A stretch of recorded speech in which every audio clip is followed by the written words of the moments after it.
We're good. Okay, we are live. We're gonna go ahead and call this meeting to order. It is our special meeting that we called to discuss the firework restrictions. So we'll go ahead and get started. It is, just for record, it's June 29th, 1 p.m. And on the agenda it says 6, but I will cross it out and put 1 p.m. It's okay. First of all, we'll start with the Pledge of Allegiance, and Dan is going to do that for us. I pledge allegiance to the flag of the United States of America and to the republic for which it stands, one nation, under God, indivisible, with liberty and justice for all. Great, thank you. Just in case, we'll start with a conflict of interest. We'll start down here with Dan. Do you have a conflict of interest? There's gonna be none. Ross Patterson, then. None. Keith Sorensen, none. None myself. Thank you, guys. All right, that'll move us. We don't have a public minute. Do we want to have anybody from the public make comments? Is that normal for this? I'm gonna put it on there. If there's anybody in the public who wants to make a comment in our open comment period, right now is the time. Approach the microphone. I don't see any online either.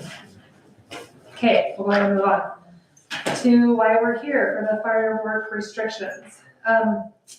You guys haven't had a chance to look over the papers that I put in front of you. Maybe you could just take a few minutes to look them over so you know, familiarize yourself with what a stage 2 fire restriction is.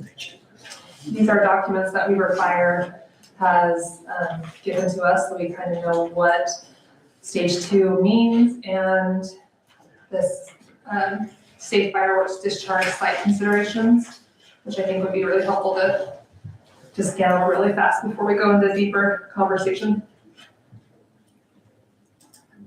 So if you're watching online, just give us a few seconds. We're gonna look these over.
Guys good?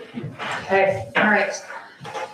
So the reason we're here today, I think everybody knows, is a statewide ban on fireworks with recent conditions in Utah. And I don't think we need to look very far back in our recent memory as a city to know the kind of dangers that our city has around us with the different fire dangers that run parallel the length of our cities. So with that in mind, we brought our fire chief and our deputy fire marshal are both here to answer questions about current conditions, what our unique dangers are to our city, and their recommendations on whether or not we should designate an area for citizens to be able to discharge fireworks. So if you guys wouldn't mind, I don't know who wants to be the lucky person to come up and address. Yeah, I'll Rock, paper, scissors. pass it to my deputy fire marshal. Okay. He is the expert on this right now. Excellent. Excellent. I've built these, looks like you probably have some of what I already put together for you guys to look at. There's also a letter in there. I'm gonna stand up here and be all official. Yeah, it's the official. Okay. Thank you. So under the stage 2 fire restrictions, as you can see on the paper, basically what's allowed are things that have shut-off valves. You can use propane stoves, gas grills, propane fire pits, nothing that you have to extinguish using like an extinguisher, right? And you can you guys had those, and if you look at the map, under the fire restrictions map, the red was what the county had already put out for the unincorporated parts of Weber County having fire restrictions. And the red, you can see Uintah is included as part that we didn't want any fireworks launched in this area anyways, just due to the urban interface. And then the next page is it's a little Word doc that I printed up off of some resources on the web. As of June 29, 2026, the entire state is in stage 2 fire restrictions due to the increased dangerous wildfire conditions. Fire activity throughout the state, there's a total, I think it was 30 plus fires, burning 330 plus acres and still actively growing. Our Great Basin geographical area, which is like northern Utah, we're at a level 4 on a scale of 1 to 5, and 5 is the worst that you can be at. So I think the recommendation, I don't know if we give recommendations, do we do that, Chief? That you want to not have fireworks be performed.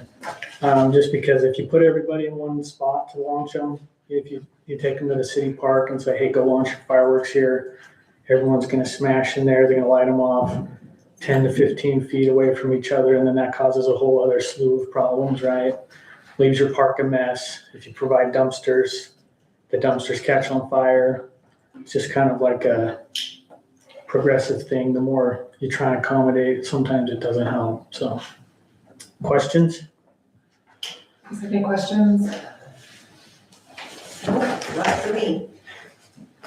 I think it's pretty self-explanatory. Okay, I think we're good then. Thank you. Thanks for the explanation. Appreciate it.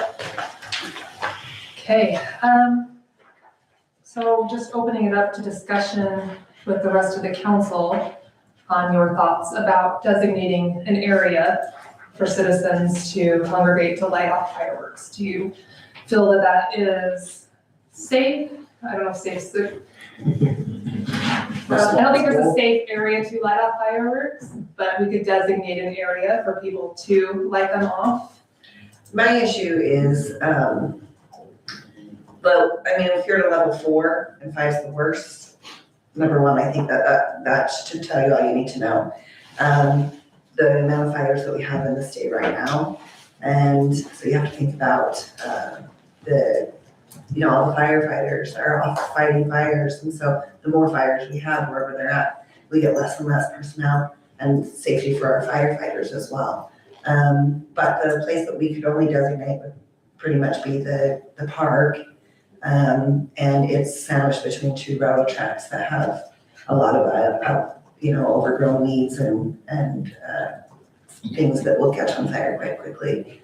And so I just think I don't even think it's abundance of caution. I think it's just common sense, in my opinion, that we don't have fireworks and we don't have a designated area either. And I get it, it's 250, and I love fireworks. I do. I'm the mom that likes to take my kids to the fireworks stand and all the things, but I just don't think it's worth the risk. Thank you. My opinion is when you put that many people in a concentrated area to have fireworks, someone's going to get injured and we're going to have medics stand by. And as much as I'd love to see it happen, I think that's just stupid to have a designated area of such a small area. So. Well, due to the rural nature of our community and housing, everybody loves the rural look. There's a lot of people in town that like the natural look, however you want to put that, and not the landscape look. There's nowhere in the city park that's not 300 feet from a fuel source, and it just takes one aerial. And I myself don't want to lose my house or my business. So. Okay. Thank you. Any other comments on that? I agree with all of it. Okay, so I guess we could take an official vote on whether or not, I don't think we need it. I don't think we actually need a motion on this one, do we? It was more of a, the governor gave the power to the mayor and in conjunction with the fire chief to make the decision, but I wanted to make this as a collaborative, agreement with our city council. So I think at this point, we probably don't need to have any kind of official motion. Right. Correct? Yeah. Going forward, we can just, at this point, we don't have to do anything because we are already in a full ban. And it was just, we need to notify people if we wanted to designate an area, but it sounds like we don't want to designate an area. So we'll just go with what we have currently with the full ban in place and make sure that we push that out to our residents, that we will be upholding the full ban from the state. With that in mind, if I could ask our deputy lieutenant over here, you can come up and just address very quickly what should be done if somebody is lighting off fireworks within the city and they feel like it is a danger to themselves. So we support the ban. We will do everything we can to enforce that. We're hoping that people abide by the rules and understand the severity of the consequence, but in my 16 years, I think this is the first time I've ever seen a total ban of fireworks. We've always had restricted areas and those were easy to go in and deal with, but we're not quite sure what that looks like on the enforcement end. So we have a meeting tomorrow with trying to get additional staffing out to enforce this ban, but we're hoping and we plead with the public that they just abide by it and hold off on the fireworks till a later date. What's the penalty if they? Quite honestly, I don't know. My job, I've always, even speeding tickets, I barely know the fines on those because we don't want to hand out fines. We're handing out violations of law, right? So there's two methods. There is a criminal relief for a victim should they have property damaged. They're also probably going to be held civilly. Now, Sheriff's Office doesn't deal in the civil law, but for the citizens, if they choose to do it and recklessly burn, there is a criminal component. I believe it's up to 6 months. It's a Class B misdemeanor, so it's up to, I think it's $680 fine is the max, plus 6 months in the county jail is what the statute has defined a Class B misdemeanor, the penalty for a Class B. And I could be wrong, sorry, don't quote me on that. But those are the potentials. But the civil side of things is what you're gonna have to deal with. That's gonna be very costly. And something I think the residents should understand is homeowners insurance probably won't cover them with the bans that are in place. Like you're not gonna have any relief from your own insurance to help you cover your neighbor's house that caught on fire when you were lighting fireworks. So it's a very, it can snowball very quick. The citation's probably the least of their worries on our end. So thank you. If somebody is concerned, is it a 911 phone call or is it the sheriff dispatch number? So that's the $1 million question. The chief and I talked before this meeting. There's two theories, and I believe our 911 director would support us in this. We understand there are fireworks and it is a criminal violation. So 911 should be used when you report a crime that's in progress, save a life, or report a fire. The chief and I discussed this. The person making the call needs to make that decision, understanding that 911 is still, so we don't flood the 911 lines. If somebody's got a heart attack or another medical issue they're trying to get EMS services for, that we're not flooding those with people igniting sparklers in their driveway, right? So it's a balance. 911 can be used. If not, the Weber dispatch covers Weber and Morgan County. Their non-emergency number is 801-395-8221. It's going to get you to the same people. The 911 lines are just reserved for those houses that may have caught on fire, that need those Quicker help, Forward. yes. So, does that answer your question, It Mayor? does. Yeah, basically, you know, if you got somebody that's setting up in the middle of a dry field to light fireworks, then I would say that's a 911, but not to discourage or discount the sparklers in the driveway. Balance that. So, common sense. Thank you. Thanks for your time. Appreciate it. Any other questions? Liz? Are we gonna, as far as getting this out, are we gonna do a text my gov or anything to notify that we're upholding the ban? Yes, we've already put one out, correct? Yes. We've already put one out. We'll keep pushing them out every so often.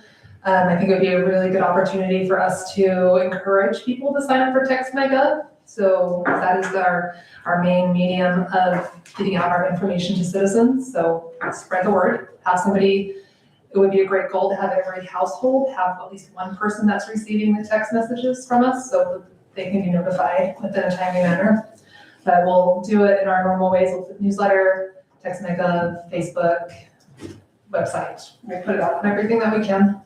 All right, well, I appreciate everybody who attended in person and online. Sounds like we are gonna move forward with the full ban and keep that in place for now, and we'll see what happens with weather and what the governor decides to do moving forward after the 4th of July holiday. So, with that, I'll accept the motion.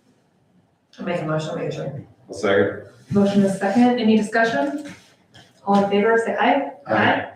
Any opposed? All right, we are in adjournment. Thank you, everybody.